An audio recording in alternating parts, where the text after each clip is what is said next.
Hi, it's Stephanie. Now I'm going to talk about pattern papers in your scrapbook.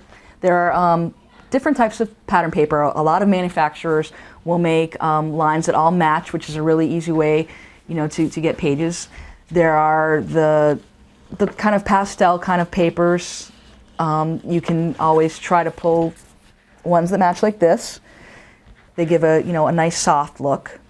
There are the bright, more whimsical kind of papers that are really eye-catching. You want to make sure that if you're using a paper like this, that this wouldn't be your total background. I mean, it would really hurt your eyes. So use them sparingly. Cut small pieces. You don't have to use this is your background all the way. You can mix and match. They look great.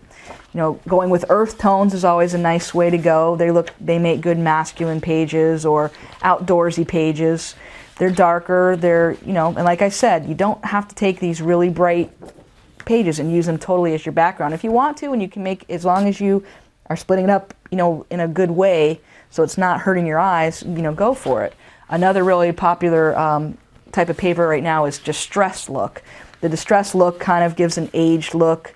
You don't have to just use old photos on these, though. You can, use any type of paper. As you can see, it looks like it's, paper from, long ago. Like I said, if you really want to make sure that your papers are matching, go for the same manufacturer. Here's one that I did. It used like 5 different papers by one manufacturer to do this. I used a paper for this part, a different paper for here, a different paper that I used on the chipboard and cut it apart, and then I used a flowered paper. But see, that way I knew all the colors match perfectly. It is a busy layout, but I tried to break it up by making each part separate from each other in one way or another.